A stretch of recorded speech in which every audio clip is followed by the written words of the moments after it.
উপাল মানেই chilli chicken. Veg খেতে কার ভালো লাগে? আমার বাড়িতে এসে যে তুমি খেতে পাবে এটা কখনো এক্সপেক্টই করো না। আমি যেমনি কয়েকটা মেনু, তার বাইরে খুব একটা আমাকে লোকজন খুব একটা ট্রোল করে না।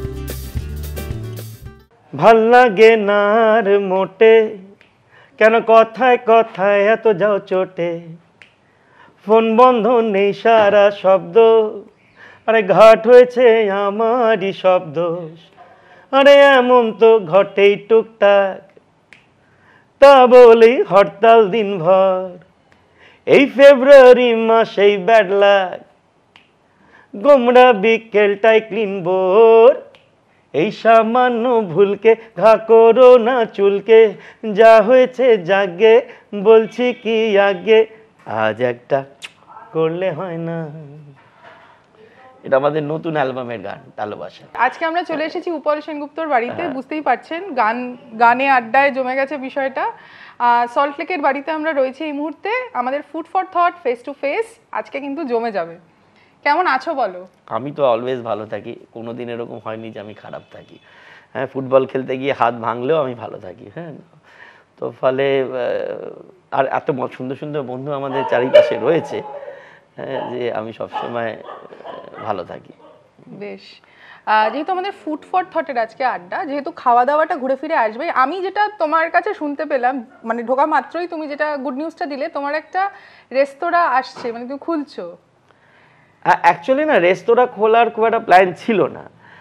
যেটা প্রথমে প্ল্যান ছিল যে বহুদিন আগে আমার খুব ইচ্ছে ছিল যে এমন একটা যদি স্পেস তৈরি করা যায়, যে স্পেসটাতে গান বাজনা সংক্রান্ত যা যা আছে সবটাই যেন এক ছাতার তলায় তাদেরকে আনা যায়। আসলে পুরো ব্যাপারটা শুরু হয় যখন আমি রুফ কনসার্টটা অর্গানাইজ করি। রুফ কনসার্টটা করে এত সাকসেসফুল হয়েছিল, তখন আমার মনে হয়েছিল যে শুধু ছাদে গান বাজনাটা না করে এটা যদি আরেকটু বড় কিছু করা যায়, তা কী কী করা যেতে পারে, গান সংক্রান্ত কী কী হতে পারে। যেমন একটা রুফ কনসার্টের মতো একটা ছোটো ভেন্যু থাকতে পারে, একটা মিনি অডিটোরিয়াম কাম স্টুডিও থাকতে পারে, একটা রিহার্সাল প্যাড থাকতে পারে, একটা মিউজিক শপ থাকতে পারে, আর একটা হয়তো গানের স্কুল ক্লাস থাকতে পারে। তো এবং তার সাথে যদি একটু খাওয়ার জায়গা, আর যেখানে আর লোকে এসে আড্ডা মারবে, একটু খাবে দাবে, আর তার সাথে যদি থাকার জায়গা, যাতে আর কি বাইরের যদি মিউজিশিয়ানরা কোলাবোরেট করতে আসে, তো সেটা যদি একসাথে পুরো জিনিসটা করা যায়। তো আমি একটু খোঁজ খবর লাগিয়েছিলাম যদি এরকম সুন্দর কোনো জায়গা পাওয়া যায় কলকাতার আশেপাশে, কেন কলকাতার মধ্যে পাওয়াটা খুবই ডিফিকাল্ট, আর যদি পাওয়া যায় সেটা আমি অ্যাফোর্ডও করতে পারবো না। কিন্তু সেটা ফাইনালি একটা আশা জেগে হয়েছিল যে এরকম একটা পেতে পারি। তো সেই হিসেবে আমি কিছু বন্ধু বান্ধব যারা কয়েকজন বাইরেও থাকে তাদেরকে নিয়ে একটা কোম্পানি ফর্ম করি, কেন এটা একা করা সম্ভব নেই প্রজেক্টটা। তারপর কোম্পানিটা ফর্ম হয়, কিন্তু ওই প্রজেক্টটা এই মুহূর্তে দাঁড়িয়ে দেখছি যেটা করা সম্ভব নয় আর কি। তো ফাইনালি যেটা হয় যে কোম্পানি যখন ফর্ম নিয়ে হয়ে গেল, অন্যগুলো তাহলে বাদ দিয়ে যদি খাবার রেস্টুরেন্টে আমরা প্রত্যেকেই খেতে ভালোবাসি, তো খাওয়ার প্রজেক্টটাকে যদি এগোনো যায়, তারপরে যদি ওইখান থেকে যদি এই ব্র্যান্ডটা যদি এস্টাবলিশ করা যায়, আমাদের নামটা দিয়েছি নো স্ট্রিংস অ্যাটাচ, মানে যাই করো পরিবর্তে কিছু তোমার পাওয়ার কিছু নেই, জাস্ট একটা করে যাও আর কি ভালোবাসার খাতিরে। তো সেই হিসেবে এই কোম্পানিটা ফর্ম করা হয়। তো আমরা আপাতত এই কোম্পানির ব্যানারে সল্টলেকে একটা রেস্টুরেন্ট করছি। তো সেইটা পয়লা বৈশাখেই আমরা শুরু করার প্ল্যান আর কি। শুধু তো মানে খাওয়া দাওয়ার বিষয়টা না, খাওয়া দাওয়ার মধ্যে যাতে গান বাজনাটাও হয়, হ্যাঁ, তার কারণ এই রুফ কনসার্টের জন্যে আর কি প্রচুর মিউজিশিয়ানদের সাথে আমার যোগাযোগ হয়েছে, নতুন নতুন যারা গান লিখছে, গান সুর করছে, যেমন নীলাঞ্জন রয়েছে, দীপাংশু রয়েছে, হ্যাঁ, রিতম রয়েছে, প্রশান্ত আগেই ছিল, আরও অনেকে, মানে দীপ্তার্ক, মানে কত নাম বলব। হ্যাঁ, এছাড়া আমার সাথে আরও অনেকে যারা প্রতিষ্ঠিত নাম এখন, হ্যাঁ, তারাও গেয়ে গেছে, দেবদীপ গেয়েছে, লগ্নজিতা গেছে, সোমলতা গেয়েছে, এরকম প্রচুর প্রচুর প্রচুর সবাই গিয়ে গেছে। তো সেই জন্য বলছি যে এমন একটা জায়গা যেখানে আমরা একসাথে বন্ধু বান্ধব যখন চাইবো একটু খাওয়া দাওয়া করতে পারবো, আড্ডা দিতে পারবো, গান বাজনা করতে পারবো, সেরকম একটা স্পেস তৈরি করার কথা। তার মানে ওখানে নিয়মিত কনসার্টটা হবে? না, কনসার্ট হয়তো ওখানে জায়গাটা তো ছোট পেয়েছে, ওখানে তো কনসার্ট হবে না, কিন্তু ওইটা যদি আমি কি বলবো জিনিসটা যদি করতে পারি রেস্টুরেন্টে, তারপর ওইখান থেকে যদি আমি কিছু ফান্ড অ্যাকোয়ার করতে পারি, তাহলে সেই ফান্ডটা দিয়ে আমি, এবং এই ব্র্যান্ডটাকে তো এস্টাবলিশ করা দরকার, সেটা যদি করতে পারি তাহলে হয়তো আরও লোকজন ইনভেস্টার পাবো, করে সেখান থেকে আমি বড় জায়গায় যেতে পারবো। গান শুনতে শুনতে মানুষ ওখানে কি খেতে পারবে, মানে তুমি মেনু কার্ডটা কি সেট করেছো এখনো? মেনু না, নর্মালি অনেক ধরনেরই মেনু রাখার প্ল্যান হয়েছে, কিন্তু মূলত আমরা থাই এবং চাইনিজ আর কিছুটা কন্টিনেন্টাল, তো এইরকম ধরনের ভাবছি। হয়তো ইন্ডিয়ান খুব একটা থাকবে না, বাঙালি খাবারও না। না বাঙালি খাবার কেন, বাঙালি খাবার আমি দেখেছি আমার আশেপাশে বেশ কয়েকটা আছে, আর সেই জন্য বাঙালি খাবার খুব একটা। আর আমরা তো টার্গেট করছি, দেখো বাঙালি খাবার লোকেদের এমনি বাড়িতে খায়, হ্যাঁ আমরা তো বাড়িতে ছোলার ডাল যদি আমি বাড়িতে খাই, চিংড়ি মাছের মালাইকারি আমি যত রেস্টুরেন্টে খেয়েছি আমার বাড়িতে যেরকম রান্না হয় অত ভালো রান্নার কোথাও খাইনি। মূলত বাঙালি রান্নারা না দেখবে যেটা বাইরে থেকে যারা আসছে তাদের জন্যই টার্গেট করাটা উচিত বেশি। এবং আমার রেস্টুরেন্টে যেহেতু আমার বন্ধু বান্ধব তাদের কথা ভেবে, তারা তো নিয়মিত বাড়িতে খাচ্ছি বাঙালি খাবার, সেই জন্যই আমি অন্য দিকটা ভেবেছি। হ্যাঁ, আর মূলত একটু snacks oriented plus main course যেরকম থাকে আর কি। বাঙালিদের স্ন্যাক্স তো প্রচুর গো, চকলেট তো বাহার। না না সেটা ঠিক। তুমি ট্রোল হওয়ার ভয় পাও না যে তোমাকে হয়তো কেউ বললো যে হ্যাঁ বাঙালি গায়ক বা রেস্টুরেন্ট খুলছে কিন্তু সেখানে কোনো বাংলার খাবার নেই? ট্রোল হলে হবে, দেখো ট্রোল নিয়ে প্রথম কথা যে আমি দেখেছি যে আমাকে লোকজন খুব একটা ট্রোল করে না, কেন করে না আমি জানি না। কেন তুমি ট্রোল হতে চাও? না না ট্রোল হতে চাই না, মানে আমি এটা নিয়ে করে ভাবিও না। আচ্ছা। আর ট্রোল দেখবে কি বলবো, যে যারা হয়তো অনেক বিষয়ে মতামত খুব দেয়, হ্যাঁ তারা হয়তো বেশি ট্রোলড হয়, তাদের সম্ভাবনা বেশি থাকে। আমি কোনো ব্যাপারে খুব একটা মতামত দিই না, তো ফলে ট্রোলড হওয়ার সম্ভাবনা কম। কেন আমাকে ট্রোল করবে? আর যারা করে, একটা কদিন আগে একটা এরকম তোমার মতনই একটা ওই ইন্টারভিউ টাইপ অনুষ্ঠান একজন শ্যুট করেছিল, সেটা অবভিয়াসলি সে তুলেছে, তাতে দেখলাম একটা কমেন্ট এসছে যে এরকম মিডিওকার আর্টিস্টের এরকম ইন্টারভিউ নেওয়ার কি দরকার। তো করেছে তার মনে হয়েছে করেছে, হতেই পারে। আমি নিজেকে বলছিও না যে আমি বিরাট একটা সাংঘাতিক কিছু করে ফেলেছি যে আমাকে নিয়ে বিরাট লোকজন সেলিব্রেট করুক। আমার কিছু গান বাজনা যদি লোকে গায়, হ্যাঁ শোনে, ওটুকে দিয়ে আমি খুশি। এবং আমার যে ছবি আঁকি সেই ছবিটা দেখে যদি 5 জন লোকের ভালো লাগে, আমি কাউকে গিয়ে বিরাট বলতে যাই না এই দেখো আমার ছবি দেখো, বিরাট যে এক্সিবিশন করেছি তেমনটাও নয়। ওই ফেসবুকই আমার এক্সিবিশনের জায়গা, কেউ এসে দেখলো, লাইক করলো, ব্যাস। মোট কথা হচ্ছে যে বন্ধু বান্ধবদের নিয়ে হইচই করে কাটিয়ে দেওয়াটাই হচ্ছে আমার উদ্দেশ্য। খুব বন্ধুদের নিয়ে আড্ডা এসব হয়? ভীষণই হয়। আমি সত্যি আমার পরিবারের কাছে খুবই থ্যাঙ্কফুল যে তারা এই ব্যাপারটাকে সাপোর্ট করে, খুব একটা চটে যায় না। আমি বলছি যে এই নীলাঞ্জনের কথাই হচ্ছিল, শুভপ্রকাশ নীলাঞ্জন, ও অনেক সময় হয়েছে রাত্রি 12টার সময় কি 1টার সময় ফোন করেছে, এই আমি এখান দিয়ে যাচ্ছি, একটু আড্ডা মেরে যাবো। আমি চলে আয়, এবং সেই আড্ডা চলেছে 2টো অবধি, কখনো 2:30 অবধি, হ্যাঁ 3টে অবধি তো চলেছে। তারপর এখান থেকে ট্যাক্সি নিয়ে বাড়ি চলে গেছে। তো সেইটা নিয়ে বাড়িতে যে খুব কেন এত রাত্রির অবধি আড্ডা হবে, এই হবে, সেটা নিয়ে কেউ কখনো খুব একটা আপত্তি জানায়নি। সেই আড্ডার মানে কি থাকে, মানে গান বাজনার পাশাপাশি খাওয়া দাওয়াটা কি রাখো, মানে আড্ডা দিতে দিতে কোন খাবারটা? না এবার এখানে একটা মজার ব্যাপার বলি, আমার বাড়িতে এত লোক আসে, আমার বাড়িতে একটা অলিখিত নিয়ম আছে, যদি আমি কখনো কাউকে বলি না, যে আমার বাড়িতে সে যে তুমি খেতে পাবে এটা কখনো এক্সপেক্টই করো না। যদি পাও তাহলে তুমি খুব লাকি, হ্যাঁ যদি হয়তো এরকম অনেক সময় হয় না যে আমি তখন হয়তো চিলি চিকেন আনিয়েছি, কেউ একটা এসে গেল, আচ্ছা ঠিক আছে তুইও ভাগ দিলাম। আর নয়তো আমাদের বলাই থাকে, দেখ আমার বাড়িতে এত লোক আসে যে এত লোককে খাওয়াতে গেলে আমি ফতুর হয়ে যাব। তার থেকে বরং তোরা একটা কাজ কর, তোরা যখন আসবি তোরাই একটা কোনো খাবার অর্ডার দে। এরকম বহুবার হয়েছে আমার বাড়িতে, বন্ধু বান্ধব এসে এখানেই তারা অর্ডার দিয়েছে, এসে বলেছে যে বলতে ভীষণ খিদে পেয়ে গেছে সন্ধ্যাবেলা, আমি আমার কাছে কোনো খাবার নেই। হ্যাঁ, আর আমার বাড়িতে যিনি আছেন আর কি, আমার যেন আমাকে হেল্প করে, তার এতগুলো কুকুর আছে, এত রয়েছে, তাদের রান্না বান্না সব কিছু নিয়ে তাদের এত মানে এনগেজ অন্য কাজে, তাদেরকে আর আলাদা করে আমি বলতে পারি না যে তুমি একটা কিছু ডিম ভেজে দাও কিংবা একটা কিছু বানিয়ে দাও, কেন তারা সবসময় বিজি থাকে। হয়তো চাটুকু করে দিলে এইটুকুই পারে তারা। হ্যাঁ, তো ওই জন্য তাদেরকে বলি তো খেতে চাইলে ভাই আমার জায়গা আছে, সে হয়তো আমি কিন্তু তোমার বাড়িতে এসেই মানে তুমি যার কথা বলছো দিদিকে আমি বলেছি চা খাবো, চা করে দাও। না চাটা বললাম তো চা অবধি ঠিক আছে, কিন্তু চার সাথে কি তুমি কোনো চিকেন রোল পেয়েছো? না পাওনি তো সেই চিকেন রোল পাওয়ার এক্সপেকটেশন তুমি নিয়ে আমার বাড়িতে কেউ আসলাম তাকে বলে দিই, সেটা পাওয়া যাবে না। এবং তারা এখানেই অর্ডার করে, অর্ডার করার সময় তারা ভালো তো আমার বন্ধু বান্ধব, তারা আমার জন্য অর্ডার করে। তারা তো তাহলে তো তোমার নামের পাশে একটা কিপ্টে শব্দ বসিয়ে রেখেছে।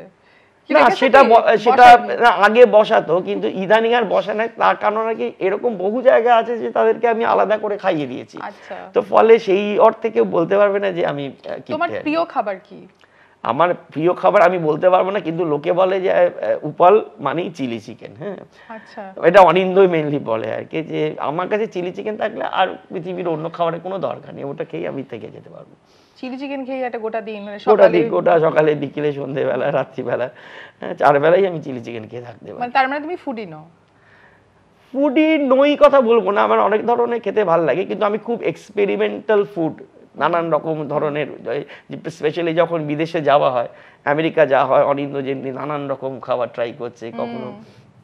অনিন্দ দাদা ফুডি, খুবই ফুডি, ভীষণ ভালোবাসে।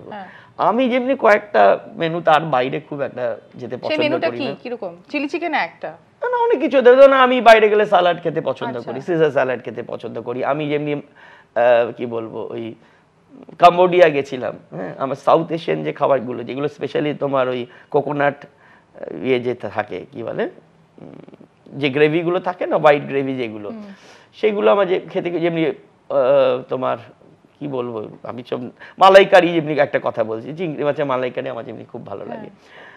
তো বেসিক্যালি ওই থাইল্যান্ড, কাম্বোডিয়া, এই জায়গার যে কুইজিনগুলো আমার খুবই ভালো লাগে। তোমার থাইল্যান্ড জায়গাটা তার মানে খুব ভালো লাগে? থাইল্যান্ড জায়গা হিসেবে দেখো, থাইল্যান্ড একটা বড় দেশ, না না, থাইল্যান্ড একটা বড় দেশ। হ্যাঁ, তুমি জায়গা হিসেবে বললে তো খালি খাবার নয়, জায়গা হিসেবে বলে সেটা মানে ওই জায়গার আশেপাশে কি দেখছো সেটাও একটা বড় ব্যাপার। তো সেখানে আমার ব্যাংকক গিয়ে খুব যে ভালো লেগেছে এমন না, কিন্তু আমি পাটায়া গেছিলাম, পাটায়া ভালো লেগেছে, এবং তারপর যেটা ফুকেট গেছিলাম, ফুকেট আমার খুব ভালো। ওয়াকিং স্ট্রিটে গেছো? ওয়াকিং স্ট্রিটে গেছি, হ্যাঁ। আমার সব মনে থাকে না, তারপর এদিক ওদিক আমার কিছুই, মানে ওই যাই দেখি তারপর ভুলে যাই। ভুলে যাও? ভীষণই ভুলে যাই, এখানে এত জায়গায় গেছি, আমার সব জায়গায় সব পরিষ্কার ভুলে যাও, মানে আমি ভীষণ ভুলে যাই। এরকম হয়েছে যে আমি একটা গল্প আছে, আমি রাস্তা দিয়ে হাঁটছি, দেখি উল্টো দিক থেকে এক মহিলা আসছে, হাসি হাসি মুখে। এবারে আমি বুঝতে পারছি না যে উনিও এগোচ্ছেন আমিও এগোচ্ছি, আস্তে আস্তে কাছাকাছি আসছি, এবার উনি হাসছেন, এবার আমি বুঝতে পারছি না উনি আমাকে দেখে হাসছেন কিনা। তো আমি একটু সময় পিছনে ঘুরে দেখলাম আমার পিছনে কেউ আছে কিনা, তাকে দেখে হয়তো আছে, দেখলাম পিছনে কেউ নেই। তা আস্তে আস্তে উনি আরো কাছে এসে গেছেন, একদম কাছাকাছি। তো হঠাৎ উনি আমাকে বলছেন, কি চিনতে পারছো? তা আমি ফট করে উনি কথাটা বলে উঠতে আমি একটু অপ্রস্তুতে পড়ে গেছি, কারণ আমি তখনও ভেবে চলেছি উনি কে, আমাকে দিকে আদৌ হাসছেন কিনা। তখন আমি মানে একটু আমতা আমতা করছি, তখন বলছি, সে কি আমাকে চিনতে পারছো না? আমি বললাম, না মানে হ্যাঁ মানে থাক, চিনে কাজ নেই বলে ভদ্রমহিলা বেরিয়ে চলে গেলেন। তুমি আজও তাকে চিনতে পারোনি? না, আজও চিনতে পারিনি। তারপরে মনে হলো ভদ্রমহিলাকে ভীষণ চিনি, কিন্তু এবং ভদ্রমহিলা যে খুবই অফেন্ডেড হয়েছেন, মানে তার মানে ওনার খুবই উনি আমার খুবই পরিচিতা সেটা মনে হলো। তার কারণ না, তো উনি এতটা রেগে, যদি কম চেনা হতো তাহলে উনি এতটা রেগে যেতেন না। উনি বলে থাক, চিনে কাজ নেই বলে উনি চলে গেলেন। এবার আমাকে একটা কথা বলো, তুমি কি মহিলাদের বেশি ভুলে যাও না পুরুষদের বেশি ভুলে যাও? না না, ওরকম কোনো ব্যাপার না, আমি সবকিছুই ভুলে যাই। তো ওই জন্যে, এবং ভুলে গিয়ে আমি কখনো দাদার বিয়ের পাঞ্জাবি ফেলে আসছি, হ্যাঁ, এরকম হামেশাই হচ্ছে, আমি হারিয়ে ফেলে, সেই নিয়ে আজও কথা শুনি। এমনকি আমার মনে আছে, আমার ভাইজির নাম হচ্ছে, দুই ভাইজি আছে, ঝিমলি এবং তিতলি। তিতলির ভালো নাম হচ্ছে শ্রেয়াসা, যেহেতু ভালো নামটা রেগুলার বলা হয় না সেহেতু মাথায় থাকে না। আমি কনসার্ট করে জাস্ট নামবো আর কি, যেরকম হয় আর কি, অনেকে আসে, এসে সই চায়, একটি বাচ্চা মেয়ে এসছে সই নিতে। তো সে এসে আমাকে বলছে যে আমি শ্রেয়াসার বন্ধু হই। হ্যাঁ, আমি তখন বললাম, শ্রেয়াসা? আচ্ছা, কে শ্রেয়াসা? তখন বলে, কেন, আপনার ভাইজি। এবং যথারীতি আমি ভাইজির নাম মনে রাখতে পারলাম। আমার মনে হচ্ছে যে আসলে অনেক বাচ্চা ছেলে মেয়েদের সাথে আমি কাজ করি, আমি বললাম কি হয়তো সেরকমই কোনো মেয়ে হবে। আমি বললাম হতে পারে, হয়তো আমার তো অনেক ভাইজি আছে, আমি এই মুহূর্তে মনে করতে পারছি না। তো সে গিয়ে ডেফিনেটলি কমপ্লেন করেছে। তো সেই নিয়ে একটা তুলকালাম কাণ্ড বাড়িতে এসে। আমার ভাইজিরা আমাকে চাচু বলে ডাকে, যে চাচু তুমি আমাকে ভুলে গেছো, এটা কি করে সম্ভব? আমি বলে, দেখ হতে পারে, প্রথম কথা আমি মনেই করতে পারছিলাম না কি ঘটনা। তারপর যখন বলেছে আমি বললাম, হ্যাঁ মনে পড়েছে, আসলে তখন প্রোগ্রাম করে নেমেছি, এত লোক কাইমাই করে সই দিন, সেখানে হঠাৎ করে তিতলির জায়গায় শ্রেয়াসা বলেছে। তোকে আমি শ্রেয়াসা বলে কোনোদিন ডাকিনি, সবসময় তো ডাক নামই ডেকেছে, হঠাৎ করে বলে এটা ঠিক আছে, এটা অনেক সময় মানে ভালো নামটা অনেকেই পরিবারের লোকেরা ভুলে যেতে পারে, এটা ঠিক আছে। ভুলে যে তাহলে ঠিক আছে, তাহলে আমি নরমালি, আমি তাহলে খুব একটা অ্যাবনর্মাল নই বলছো? তুমি অ্যাবনর্মাল কেন হতে যাও? আমাকে সবাই বলে যে এরকম বলাটা আর কি খুব একটা, একজন মহিলাকে রাস্তায় দেখে তুমি তাকে চিনতে পারোনি, আজও তুমি জানো না সে কে? না, সে কি এখনো জানি না। আর এই যে নিজের ভাইজির নাম ভুলে গেছো, আর কি ব্লান্ডার করেছো? এরকম প্রচুর ব্লান্ডার করেছি। বৌদির জন্মদিন মানে আমি বলছি যে এটা নামটা নায়িকার নাম আমি বলতে পারবো না। একবার একটা এরকমই ইভেন্টে গেছি, যেখানে হয় না যে এরকম কোনো একটা বড় নিউজ পোর্টালেরই বড় একটা এরকম পার্টি মতন ছিল। তো সেখানে অনেক নায়িকারা বিখ্যাত সব নায়িকারা ছিলেন, হ্যাঁ, তার মধ্যে এক নায়িকাকে আমি ভূয়সী প্রশংসা করেছিলাম একটা সিনেমার জন্যে। তো তারপর দেখছি যে সেই নায়িকা খুব একটা যে রিয়্যাক্ট করছে সেরকম না। আমি বললাম বাবা খুবই হয়তো সে মানে মানে তার এই সিনেমাটা তার কাছে না না না এই সিনেমাটা তার কাছে হয়তো করে এসে যায় না, সেই জন্য সে ওরকম ভাবে রিয়্যাক্ট করছে, কিংবা আমাকে হয়তো সে খুব একটা পছন্দ করছে না সেই জন্যই করছে। কিন্তু মানে হয় কি মানে আমি প্রশংসা করছি, সে হ্যাঁ হ্যাঁ হ্যাঁ এরকম ভাবে মানে না না না ভুল নাম না। তারপরে পরে আমি অনিন্দকে বললাম যে এরকম হয়েছে, তখন বলে তাই তো কি কি কি সিনেমার জন্য প্রশংসা করলে? এই সিনেমার জন্য। ওই সিনেমাটা তো অভিনয়ই করেনি। হ্যাঁ, তো আমি এমন একটা সিনেমা নিয়ে তাকে প্রশংসা করলাম যে তাতে সে অভিনয় করেনি। তো এরকম আমি অন্য কোনো নায়িকার সাথে গুলিয়ে ফেলেছি, তো সেরকম হয়। এবার এটা আমার প্রবলেম, তো আমি কি করবো, এই প্রবলেম নিয়ে আমাকে থাকতে হবে। আচ্ছা, তোমার অনেক সময় অনেক এরকম এম্বারাসমেন্ট হয়েছে, কিন্তু যাই হোক হয়েছে, এখন কি এই যে বৌদির বার্থডে টার্থডে গুলো মনে থাকে, বিবাহ বার্ষিকী? না, আমার কিচ্ছু মনে থাকে না। আমার হয়েছে যে গার্গী, আমি আহমেদাবাদে ছিলাম, সেপ্টেম্বর মাসে গার্গীর জন্মদিন। সেই সময় ওই সেপ্টেম্বর মাসে যেহেতু পুজোর আগে, ঠিক সেই সময় পুজোটা একটু আগে পড়েছিল, তো ওই সময় পুজো ছিল। তা আমি আহমেদাবাদে প্রোগ্রাম করতে গেছি, যথারীতি ভুলে গেছি। সকালবেলা অনেকক্ষণ ওয়েট করে করে, হ্যাঁ, তারপর গার্গী আমায় ফোন করেছে, ফোনে অনেকক্ষণ কথা বলছি, হ্যাঁ, তারপরে গার্গী বলছি যে তোমার কিছু মনে পড়ছে? বলছে না কিছু মনে পড়ছে না। কি ব্যাপার? না কেন আমি ফোন করলাম? বলছে না কেন করলে? বলে এরপরেও মনে পড়ছে। তখন আমার সাট করে স্ট্রাইক করেছে, সত্যি তো এতবার করে যখন বলছে তখন এই বাবা আজকে তো তোমার জন্মদিন, সরি। বলে তুমি তো উইশ করোনি, আমি নিজে ফোন করলাম, তারপরেও তুমি, এবং আমি হিন্ট দিচ্ছি তা সত্ত্বেও তুমি মনে করতে পারছো না। তো এরকম নানান ধরনের ম্যানেজ করো কি করে? তারপরে তো একটা বাড়িতে এসে দক্ষ না, প্রথম দিকে একটু ম্যানেজ করতে অসুবিধা হতো, লোকজন রেগে যেত। এখন আমি যেমনি দেখো, এখন তোমাকে যেমনি বলেই দিলাম যে পরের দিন যদি হট করে তোমাকে দেখে চিনতে না পারি, তুমি রেগে যেও না, তার কারণ এটা প্রবলেম আমার। আমি কি করে, আমার নামও সেনগুপ্ত, তোমার নামও সেনগুপ্ত, ওইটাতে তো মনে রাখা উচিত। আশা করি মনে থাকবে, যদি থাকে তো ভালো। না সবকিছু কিছু ভুলে যাচ্ছি তা না, হ্যাঁ। তো ওই আমি বলছি যে একটা সিলেক্টিভ মেমোরি লস হচ্ছে, আমি জানি না কেন হচ্ছে। সেটা একদিক দিয়ে ভালোই, দেখো এত ইনফরমেশন মাথায় রেখে করবোটা কি? অনেক কিছু যেগুলো মনে রাখার দরকার নেই সেগুলো ভুলে যাচ্ছ। মানে এমন কোনো ঘটনা আছে যেটা তুমি ভুলতেই পারবে না? না, সে তো জীবনে চিরকাল সবার জীবনে এরকম প্রচুর ঘটনা থাকে যেগুলো তুমি ফট করে ভুলতে পারবে না। এবং অনেক সময় হয় কি, কিছু ঘটনা আছে যে ঘটনাগুলো এতবার সেই গল্প মজার ঘটনা কিছু, সেগুলো এতবার বন্ধুদের সাথে আড্ডায় সেই গল্পগুলো করি, হয়তো এমনি নর্মাল কেসে ভুলে যেতাম, কিন্তু ওটা এত বারবার হয় যে বারবার ওই সবাই বলে এই গল্পটা বল, এই গল্পটা বল। আড্ডা, না আমি খুব আড্ডাবাজ, আড্ডাতে যেহেতু ওই গল্পগুলো বারবার আসে, হ্যাঁ, তো সেহেতু সেই গল্পগুলো মনে থাকে বলে, মানে বারবার রিপিটেড হয় বলে সেগুলো মানে ভুলি না। স্টেজ পারফরম্যান্সের জন্য তো অনেক জায়গায় যেতে হয়। যেমনি আমি বলছি খাবার নিয়ে এরকম প্রচুর মজার গল্প আছে, যেহেতু তুমি খাবারের ব্যাপার। আমরা একবার একটা অফার পেয়েছিলাম বড় 5 স্টার হোটেলে।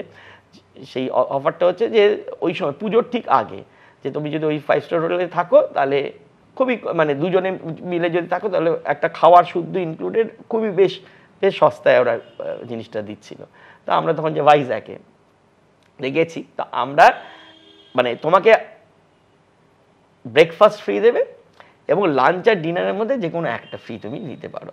তো আমরা তাই জন্য ঠিক করেছিলাম যে আমরা ব্রেকফাস্টটা ফ্রি করবো, এবং ওটা 10টা অবধি চলে বলে একদম, হ্যাঁ ঠিক 9:30টায় ঢুকবো, গিয়ে পেট ভরে খাবো ব্রেকফাস্টটা। 5 স্টার ব্রেকফাস্ট বুঝতেই পারছো, বিরাট ইলাবোরেট একটা স্প্রেড, তো খাবো। তো খেয়ে তারপরে 1:30-2 নাগাদ একটু হালকা ফুলকা খেলাম, তারপর ডিনারটা তো আবার ফ্রি ডিনার করবো। তো এবার এই 9:30টায় যখন আমরা নামতাম, প্রথম দিন নেমেছি 9:30টায়, আরেকটু দেরি হয়ে গেছে, 10টা বাজে 10। তো আমরা মানে প্রচুর যথারীতি প্রচুর সাজানো আছে, আমরা খাচ্ছি। তো সবাই খেয়ে নিয়ে টেবিলে রেখেছি। এবার অরূপ আমাদের যে, সেও খাবারটা নিয়ে সে আরেকটু দেরিতে ঢুকেছে, তো সে খাবারটা নিয়ে টেবিলে রেখেছে। রেখে তার হঠাৎ আমি একটা কি খাচ্ছিলাম, বলে এটা তুমি কি খাচ্ছ? আমাদের কেন, এটা একটা চিকেনের সসেজ না কি একটা ছিল। কই, এটা তো আমি দেখিনি, খুব ভালো লাগে। আমরা যেতে দেখো ওখানে পাওয়া যাচ্ছে, ওইখানে রয়েছে। তো ততক্ষণ করে সেখানে গেছে, যতক্ষণে গেছে 10টা বেজে গেছে। ওই ট্রেতে যে কটা ছিল লোকজন আশেপাশে নিয়ে নিয়েছে, ওটা ফাঁকা। তো ও গিয়ে পায়নি। তো যত পাইনি, গিয়ে যখন আবার ফিরেছে দুধ আবার জিজ্ঞেস করেছে আমাকে কোথায় রয়েছে, আমি আবার বলেছি, গিয়ে তারপর খোঁজাখুঁজি করে শেষ হয়ে গেছে, পাইনি। তখন ওরা বলছে যে না শেষ হয়ে গেছে, তখন আর দেবেন না, বলে না 10টা বেজে গেছে, আর এইগুলো যা আছে আর নতুন করে আমরা রিপিট করবো না কিছু। হ্যাঁ। তো বলো আচ্ছা আচ্ছা, খুব তো দুঃখে আবার ও নিজের টেবিলে ফিরে এসে দেখছে যে ওই যে সাজিয়ে রেখেছিল টেবিলে ওটা নিয়ে চলে গেছে। তো তারপরে ও অন্যান্য চিকেন মাটনের সব দারুণ দারুণ ডিশও নিয়েছিল, সেগুলো সব নিয়ে চলে গেছে। তো ফাইনালি ফিরে এসে দেখলাম ও হঠাৎ করে বলছে যে ও তখন যেগুলো পড়ে আছে সব ইডলি বড়া এইসব পড়ে আছে, হ্যাঁ, তো এই যে আমাদের খাচ্ছে বলছে ভেদু বড়া দেখাও, ভেদু বড়া নেই আসল ভালো খেতে, হ্যাঁ। মানে ও তখন নিজেকে আর কি কিছুটা কন্ট্রোল করার চেষ্টা করছে যে ভেদু বড়াই হচ্ছে সেরা খাবার, হ্যাঁ, কেন ওটা ছাড়া ও কিছু আর পাইনি। তো এই গল্পগুলো এতবার করা হয় যে এই গল্পগুলো তুমি কোনোদিন আর ভুলবে না। আর এখনো খেপানো হয় যখনই আমরা গেট টুগেদার কিছু খাচ্ছি। এটা এবং অরূপ এরকম বহু জায়গায় এরকম অদ্ভুত অদ্ভুত জিনিস করেছে। একবার দিল্লিতে খেতে গেছিলাম, এই প্রোগ্রাম করতে গেছিলাম, তো সেটা বহুদিন আগে, তা তখন সদ্য চন্দ্রবিন্দু শুরু হচ্ছে এবং সেখানে দিল্লিতে গিয়ে মানে আলাদা করে যে হোটেলে থাকবো সেটাও আমাদের ক্ষমতা ছিল না। তা আমাদেরই এক বন্ধু ছিল, তো তার মামা বাড়ি না মাসির বাড়ি কি একটা, সেটা দিল্লিতে একটা ফাঁকা বাড়ি ছিল, সেখানে ওনারা থাকতেন না। তা আমরা সেই চাবি নিয়ে ওখানে গিয়েছি। তো সেটা গ্রিন পার্কের এবং জায়গাটা একটু রিমোট জায়গা। এবার ওই আশেপাশে না কোনো রেস্টুরেন্ট ছিল না, একটাই রেস্টুরেন্ট ছিল, সেটা গিয়ে দেখি সেটা ভেজ রেস্টুরেন্ট। আর আমরা সেই সময় তো কম বয়স আমাদের, কে ভেজ খেতে কার ভালো লাগে, আর আমরা রোজ যেতাম।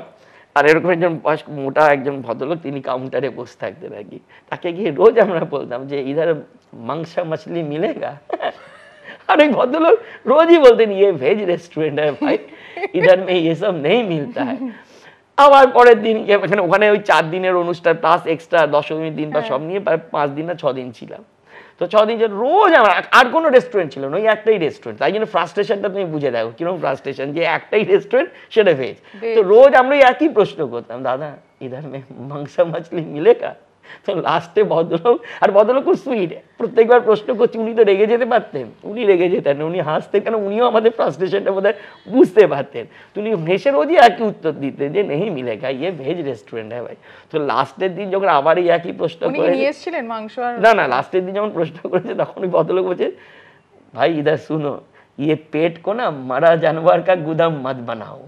তো ওই যে কয়েন ইয়েটা কথাটা যে ইস পেট কো মারা জানোয়ার কা গুদাম মত বানাও, এটা আমরা এখনই যখন কখনো এরকম ধরনের হয় যে কোথাও গিয়ে ননভেজ ছাড়া কিছু, এই ভেজ ছাড়া কিছু পাচ্ছি না, হ্যাঁ, এবং তখন ওই কি নন ভেজের জন্য একটা ক্রেভিং হচ্ছে, তখন আমরা এই কথাটা বলি যে এই গল্পটা সবসময় হয়। তো এরকম নানান রকম শো করতে গিয়ে এমন কোনো এক্সপেরিমেন্টাল খাবার খেয়েছিলে যেটা মনে আছে? মানে অনেক জায়গাতে তোমরা শো করতে যাও। আমরা একবার গেছিলাম আমেরিকাতে, সেটা ইয়েতে কি বলে ডেট্রয়েটে বঙ্গ সম্মেলনে। তো সেইখানে আমার মনে আছে আমরা একটা গ্রিক রেস্টুরেন্টে গিয়ে সেখানে আমরা অ্যালিগেটরের মাংস খেয়েছিলাম। আচ্ছা। তো আমি খুব ভয় ভয় ছিলাম যে কেন, আমি খুব একটা এক্সপেরিমেন্ট করতে ভালোবাসি না, আর অনিন্দ তো যেই অ্যালিগেটর ছুঁড়েছে মানে প্রচণ্ড এক্সাইটেড, আনো খাবো। তো আমি একটু কিন্তু করে হ্যাঁ এসছে প্লেটটা, ভাবছি খাবো কি খাবো না। তা ফাইনালি খেয়ে দেখলাম যে ওটা না অনেকটা চিকেনের মতন খেতে, মানে খুব যে আলাদা করে যদি কেউ আমাকে না বলে দিত, আমি জানি না ওই প্রিপারেশনের জন্য মনে হয়েছে নাকি অন্য কিছুর জন্যে, তো আমাকে যদি কেউ না বলে দিত আমি বুঝতে পারতাম না যে ওটা আমি অ্যালিগেটরের মাংস খাচ্ছি, মনে হতো চিকেন। এবার আমি জানি না ওরা সত্যি সত্যি অ্যালিগেটর বলে যে চিকেনই দিয়ে থাকে, তাহলে আমি জানি না, কারণ অন্য কেউ যদি অ্যালিগেটর খেয়ে থাকে তারা হয়তো বলতে পারবে।